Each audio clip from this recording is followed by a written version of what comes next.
Hey everybody, welcome to today's live stream with Dr. Rawls and the Vital Plan and Rawls MD team here. Looking forward to sharing some information about Dr. Rawls' new book, The Cellular Wellness Solution. We are very excited to have this in print and being distributed, and already getting some great reviews from it so far.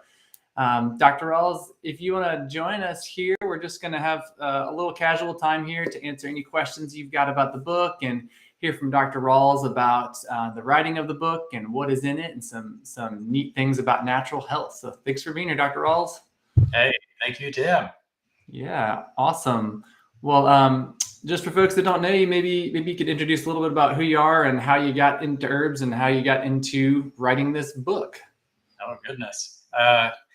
Yeah, I have been a physician for over 30 years. About a third of that has been helping people overcome chronic illnesses that really are very resistant to therapies or are poorly understood by the conventional medical system, such as fibromyalgia and chronic Lyme disease and a whole lot of other things. But that journey has led me to some interesting places in really looking at chronic illness completely differently than I was trained in medical school. And most physicians are conventionally trained. So that's what the book is about. So it really goes beyond that chronic illness journey, more toward how do we all stay well. So it's that concept of looking at the spectrum between wellness and illness, and how do we all move toward that wellness end and stay there for our whole lives. Awesome. Well, how long have you been working on this book, Dr. Rawls? What did it take to get it put together, and how is it different than some of your other books you've written? Yes, I've always used writing as a way to understand things, because if you can write about something, if you can figure out how to put the words on paper for other people to understand, then it forces you to better understand it yourself. So I've been writing for a long time. My first book was over a decade ago, just helping my patients understand health habits and how they mattered. And later, I wrote a book about chronic Lyme disease. But this one is really a culmination of all of my journey over the past decade to 2 decades, really my whole life as a physician. Exploring these concepts, why people actually become ill. And I think that's really a big thing that's missing in our conventional medical system. We treat illness, but we don't take the time to define, well, why is this person ill and how can we reverse that? It's more about how do we get rid of their symptoms. And I just don't think that's adequate. So it was a deep dive. The whole book took 3 years. And the first 2 years was researching it, putting the information together. And then the last year was really making it palatable for the average person, so it was user friendly and easy to read. And for that, I got a lot of help from people like you, Tim, and others who read and reread and gave me feedback and helped out with the process of just making it understandable to really anybody. And that's the feedback that we're getting. People are saying that it's very user friendly, it's very well laid out, and it's easy to read. And that, you can convey information, but if you don't make it such that it's easy to consume, people are just not going to get it. Yeah. And I think that is a neat thing about this book. It has been such a community effort, although it is your baby, Dr. Rawls. I think kudos to you for allowing so much feedback from our community. We've got a lot of ambassadors and customers that read early copies to help provide feedback on what would be most useful. And so that is kind of neat that a lot of people have really helped birth this project, so to speak. Yeah. And welcome to those of you that are joining. I see Michael and Debbie and others. Welcome. Good to see you here. We're just having a casual conversation about Dr. Rawls' new book, The Cellular Wellness Solution. And if you've got any questions about the book or about cellular wellness, healthy aging, things like that, feel free to send those into the chat and we can pose those to Dr. Rawls for answering. And yeah, we'll just keep on chatting. But I think you're so right about that, Dr. Rawls. The challenge of trying to understand what is really going on underneath these symptoms. I feel that when I go to the doctor, and having worked a lot with you and with all this material, I'm always kind of pushing them to be like, well, do you have any idea why this, what's causing this, or what I can do to prevent this from happening in the first place? And the conversation just does not go there a lot of times. And so I think it's this conversation as a culture to really shift how we can look at this and start asking different questions. So I think you do a great job of that in the book. And on that note, maybe you could just start by giving a little summary of what is cellular health, and why do you look at that, for this root of health? Yeah, that's the interesting thing that's come out of all this work, all this deep research for years and years. And I came to realize that in our society, conventional medicine, we make things more complicated than they really need to be sometimes. And the concepts in this book are simple, but they're powerful.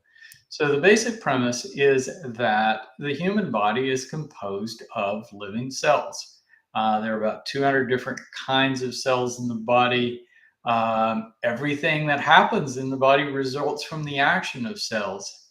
If you have symptoms of any kind, whether that's heart symptoms or joint pain or trouble swallowing, it's because the functions of cells are compromised. And that just doesn't happen. There has to be some kind of stress, some kind of insult to the cells that keeps them from doing their function. So that's what symptoms are. Symptoms are cells that have been stressed or injured. And so the types of cells affected are the types of cells that are being affected define the symptoms that are happening. So what healing is, we hear that word healing all the time. What healing is the ability of cells to recover from stress, either repair internal damage or regenerate new cells. So that's really important. So when healing occurs, the symptoms resolve. Symptoms become chronic when stresses are ongoing. So if the stresses never go away, if they're just nonstop, then symptoms keep adding up, and eventually we define it as a chronic illness. So chronic illness is impaired healing or ongoing stresses that keep cells from actually healing. Because there are hundreds of different cells in the body and lots of different ways they can be stressed, we have lots and lots of different kinds, thousands of different chronic illnesses. But the premise of how to solve that problem is pretty basic. You remove the cellular stress.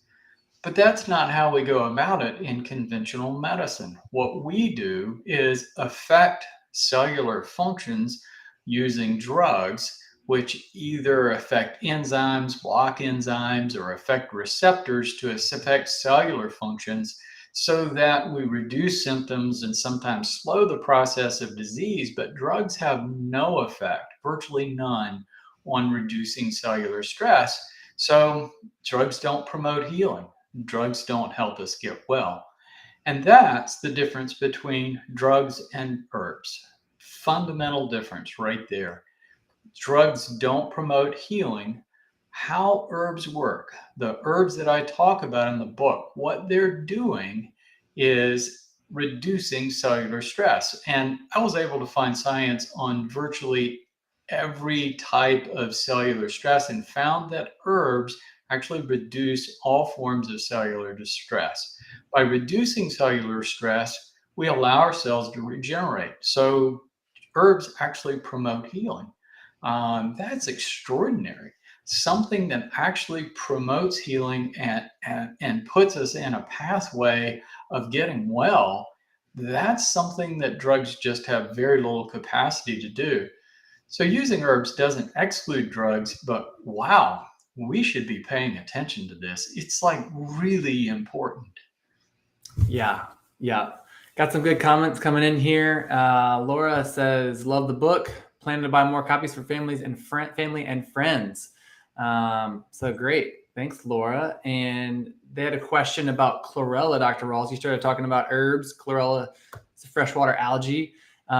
Would you talk a little bit about how chlorella can be helpful for what it might be helpful for, how it plays into this cellular health solution? Chlorella is great. It especially if you're recovering from some kind of illness. Chlorella does numerous things. Chlorella has a lot of really important cellular nutrients, but it's also a good source of chlorophyll. So when we talk about the process of detoxification, so many people are taking products that just stay in the gut to bind toxins in the gut, but that's not where the toxins are.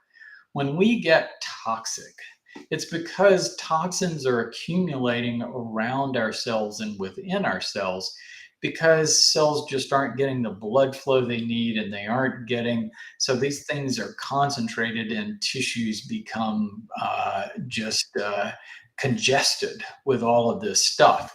So binders like clay and things that people use aren't really doing that much to pull those toxins away from cells.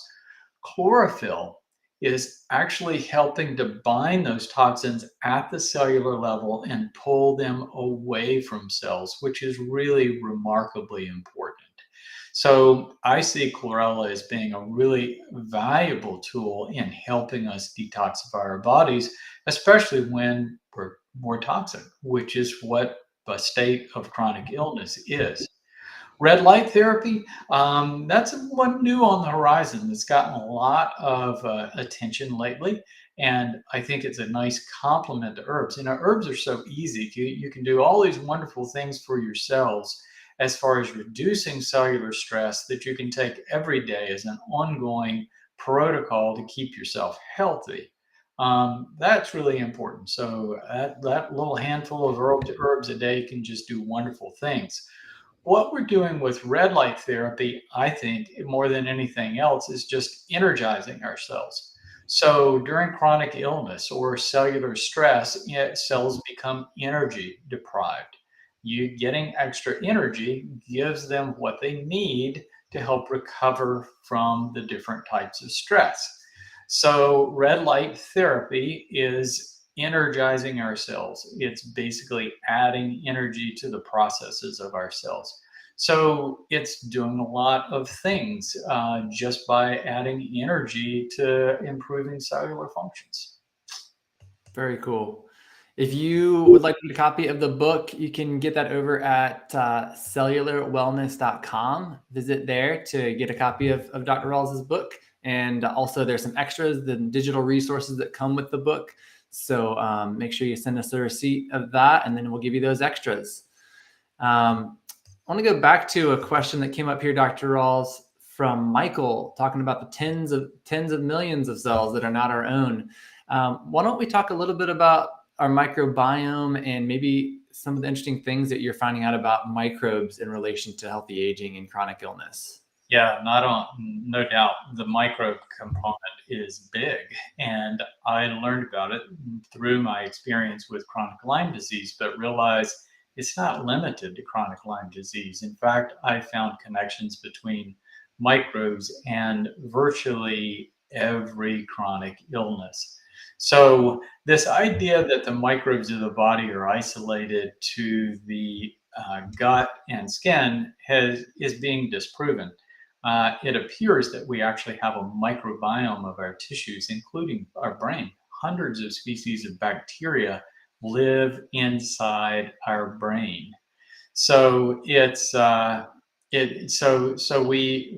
definitely have microbes that we have to deal with. Most of these microbes live inside cells. So intracellular microbes are being connected to many different chronic illnesses. And I think it's a big part of what herbs are doing by helping us overcome these microbes. Now, when we say that, yeah, there's millions and millions of cells that aren't ours, referring to bacteria, referring to bacteria, it is true that Yeah. Are we still out there, Tim? Yeah, we're still alive. Okay. Just got a little chat activity you need to take care of. Okay. Good. You're So good. we so we do have bacteria, but you have to understand that bacteria are somewhere between 100 to 1,000 times smaller than our cells. That means you could get 1,000 of some kinds of bacteria inside a cell, and yeah, not make that much difference in cellular functions.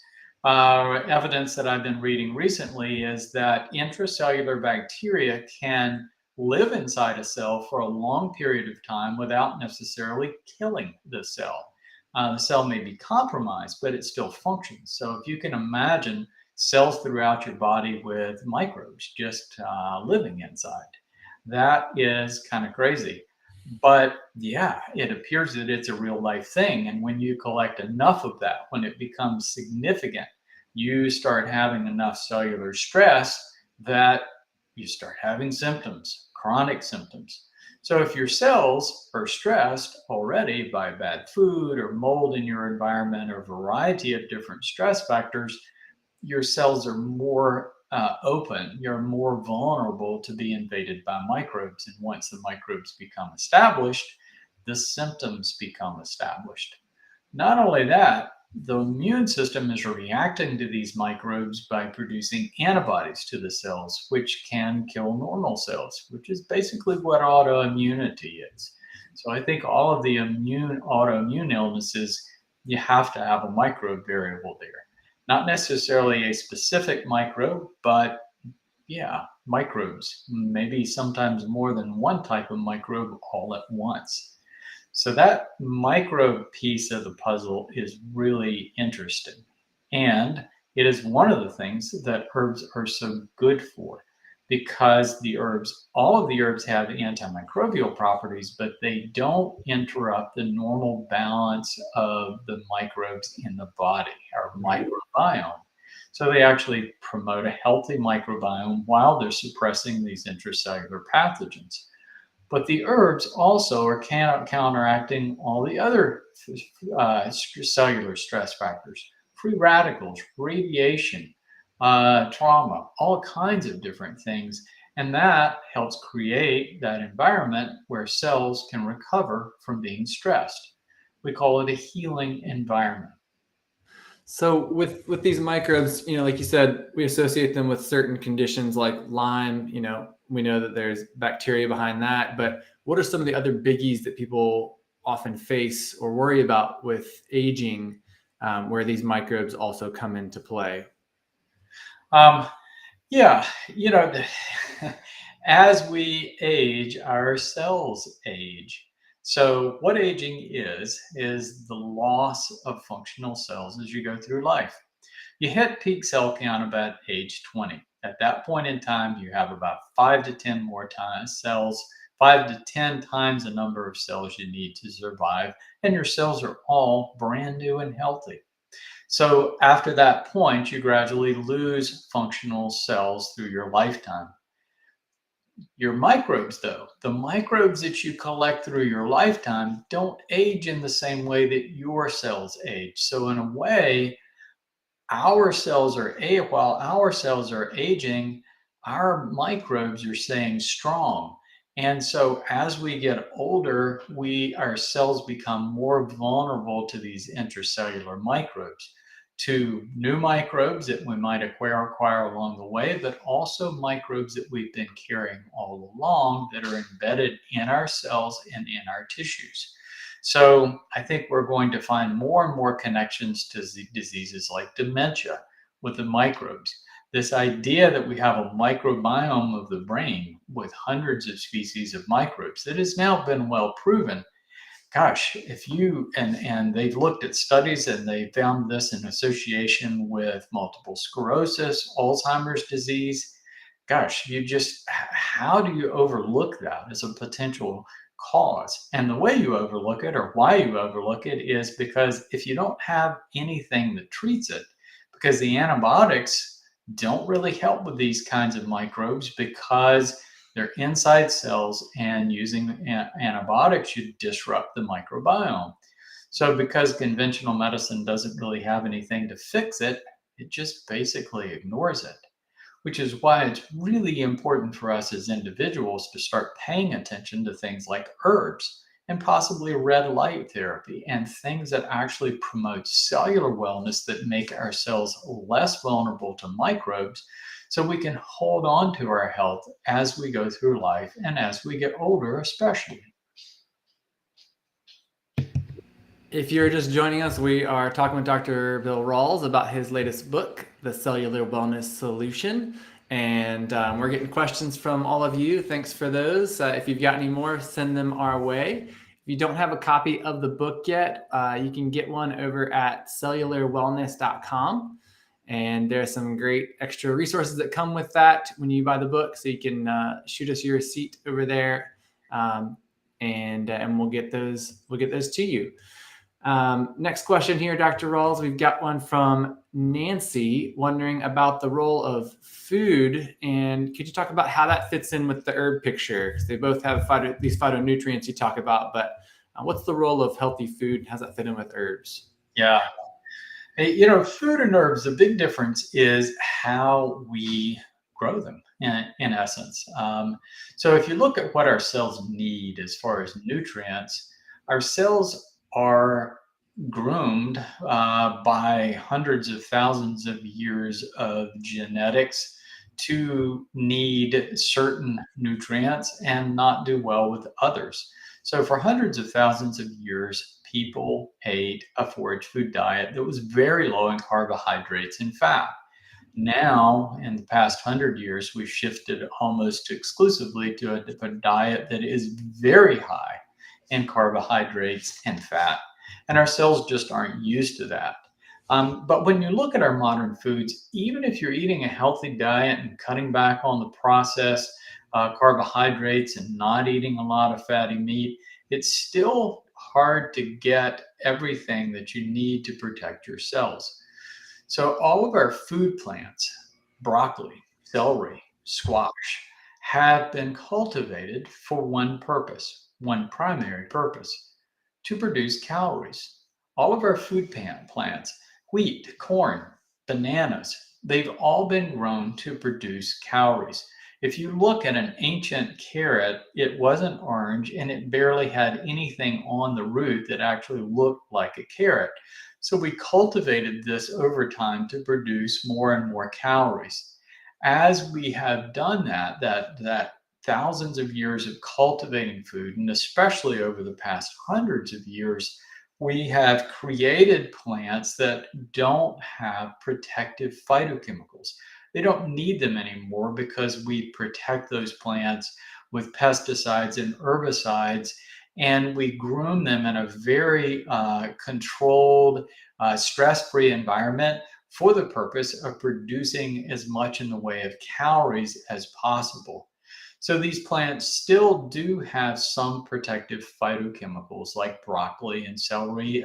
They're great to eat, but they don't have the same as as their wild cousins once had.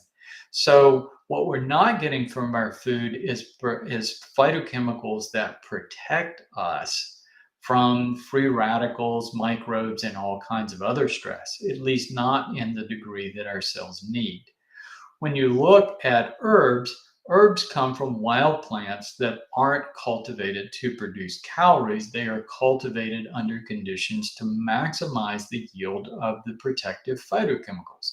In other words, under natural stresses. So they'll produce the chemicals to fend off microbes and free radicals and all of these other stress factors that are present in the natural environment.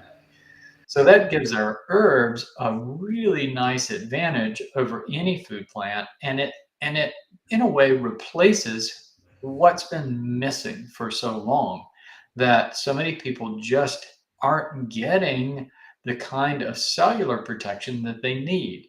So if I was to define one main deficiency in our diet today, it wouldn't be nutrients as most people might think. It would be these protective phytochemicals. And the way to replace them is by taking herbs. Glad you're enjoying the book, Michelle. See some other great questions coming in from Rosemary and Jessica. I think Rosemary's looks really interesting, Dr. Rawls. When you're talking about suppressing microbes, are you using the word suppress because killing them would be too hard on the body, or what do you mean by that? Can you explain that for Rosemary? Yeah, these things are inside of our cells. And, when we look at chronic Lyme disease or other kinds of things, it appears that no matter what you do, you're going to have some microbes that are traversing your insides and living inside your cells. So I don't think we're eradicating them. Do the herbs have killing power? Yes, we as far as we get, we've learned so much from chronic Lyme disease. There was a Johns Hopkins study that looked at several of our main herbs that we use for Lyme disease, as far as whether they would kill Borrelia, the bacteria associated with Lyme disease. And what they found was that the herbs actually did a better job of killing the bacteria than antibiotics do. That was really interesting. So we do know they have some killing power, but I think when you use that inside a living model with bacteria inside cells, we're not, it's not like we're taking these things and you take it for a month and it eradicates all of the pathogens inside your body. I just don't think it's doing that. I think what it's doing is suppressing some of that growth inside cells and more importantly, killing microbes that might be emerging before they can infect other cells. So when I think of killing, I think people have the concept that we're eradicating all of the bacteria from the body. I just don't think that happens in chronic Lyme disease or anything else. So I think suppressing is a better word because what I found is the key for my long term health over the past decade has been taking the herbs every day. So I think what it boils down to is yes, we have microbes in our tissues. We all do. Some are worse than others. And that connection to chronic illnesses of every variety is becoming stronger and stronger. And the herbs offer us a way to continually suppress that growth without having any long term repercussions to our body and our cells. In fact, we get long-term benefits instead of penalties like we do with many other therapies. Yeah, I think that's important to emphasize. There's been this research you referred to with Lyme, but also there's been tons of research on other microbes. I mean, E. coli, MRSA, a lot of different viruses as well. There's been a lot of interesting research with the pandemic as well on that. So, Yeah, yeah, a number of different microbes that are suppressed. yeah, I think that's a great point, Tim. Also, Jessica's wondering if you can take herbs if you're on a low histamine diet. Any Oh, thoughts on absolutely. that? For folks on a low histamine diet, often associated with mast cell activation syndrome, um, I find that most people are sensitive to a lot of different things, and including many herbs. But there are always a few herbs that you can take, and it's just trial and error, finding the ones that you tolerate best. And as you do that, as you get your foot in the door, the herbs will actually decrease that histamine response and gradually help get you back to a normal state so you can take a variety of other herbs and go about life a little bit more normally. And what about safety? That's something that often comes up, especially if people don't, they hear the word unregulated supplements or they're just not familiar with herbs, their doctor's not familiar with herbs. You talk a little bit about, are there certain herbs that are safer than others, or how do you make sure people use them responsibly? Yeah, this is a big feature in the book that Tim helped me quite a lot with, is we looked at that exact question and we created the spectrum with food plants on one end and herbs that have high toxicity, often that are used as drugs on the other end. So all herbs aren't safe. I would be off in telling you that. But there are a lot of herbs that are down toward the end of the scale, toward the food, that don't have drug-like effects are primarily useful for their protective effects.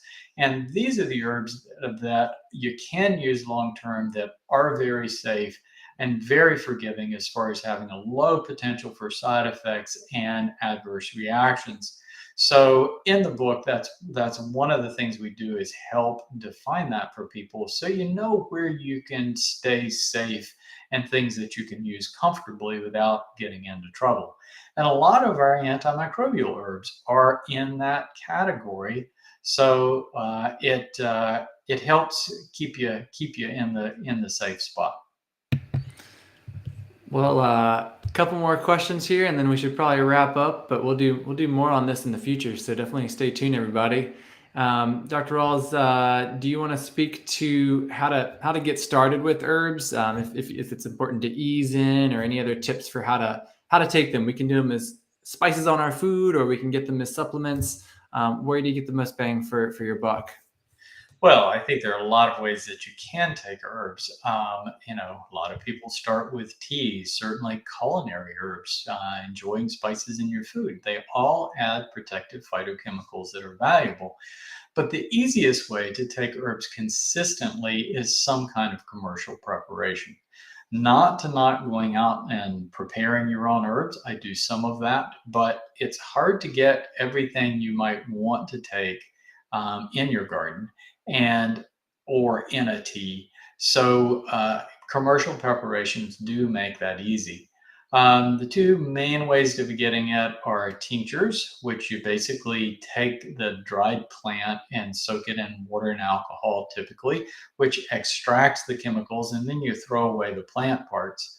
So that's one way of taking it. The downside of tinctures is they're bitter. A lot of people don't like some of the bitter herbs, and you do get alcohol. Another way, though, that we commonly use is capsules, and that's probably the easiest thing to do. So many herbs do well as a powdered extract. So in this, they're taking the tincture, spraying it on the surface, drying out the water and alcohol, collecting that concentrated powder and putting it in a capsule. So it's a really concentrated way of getting herbs. So the book really outlines everything in getting started and helps you get going, herbs that are safe to take on a long-term basis that are very forgiving and easy to start with that very few people have reactions to. So, but I think anytime you're starting something new, it's always a good idea to start slow. Start with just one or two capsules a day, and then move up to more as you find that you tolerate things. What one last question here about vitamins. I hear all of these daily benefits from taking herbs, all the protective qualities of these different cell stressors. Do you think it is more helpful to take some sort of daily herbal over a daily multivitamin, or does it just depend? How do they compare herb versus vitamin? What is the difference there? Yeah, a lot of difference. It's like apples and oranges. They put them all on the same shelf, but they're really different. And yet another study came out from the conventional medical community yesterday stating that multivitamins really don't have any benefit as far as reducing illness. But there's a lot of variation in vitamins. So a lot of what you're getting in multivitamin products are synthetic forms of the vitamins that aren't readily assimilated into the body. There are situations like chronic illness where the right bioavailable vitamins can be useful, especially the B vitamins and some of the minerals where you do need that extra. So but the big difference is vitamins are nutrients. Nutrients are things that cells need to perform their functions. So it would make sense that the easiest and the best way to get your nutrients is through food because the nutrients are slowly absorbed and continually released such that cells can use them all the time. They're always there. Whereas if you do one big load of multivitamins, you're not delivering it really in a natural way. So when you look at herbs, we're talking about something completely different. So when we're talking about a commercial herbal product, it's non-nutritive. It's not a good source of vitamins or minerals or any other things that cells need to function. What herbs are is protective. They are protecting cells from stress. And here's something really important that's an observation that I've made.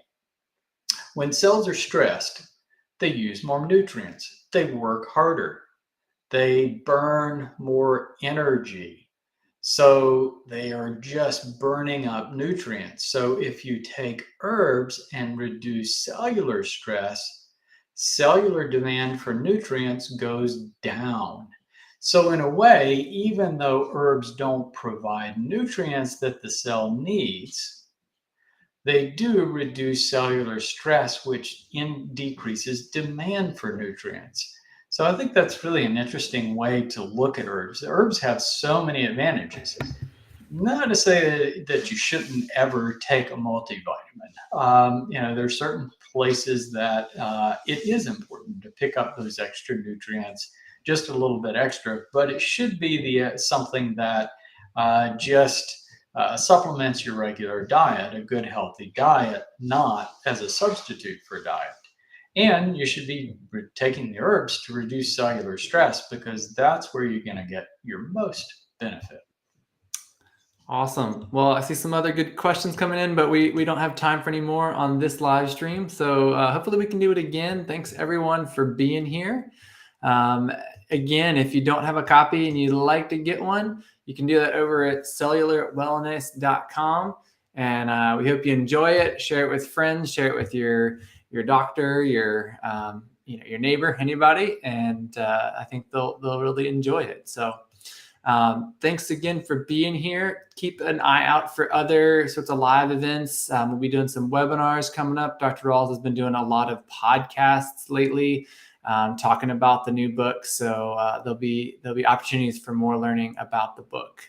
So Dr. Rawls, I think that's all. All right. Thanks, everyone. And don't forget to give us feedback, or if you buy the book through Amazon, give us a review. You got it. All right. Thanks again, everybody. Have a great rest of your day, and we'll see you soon. Bye, everybody.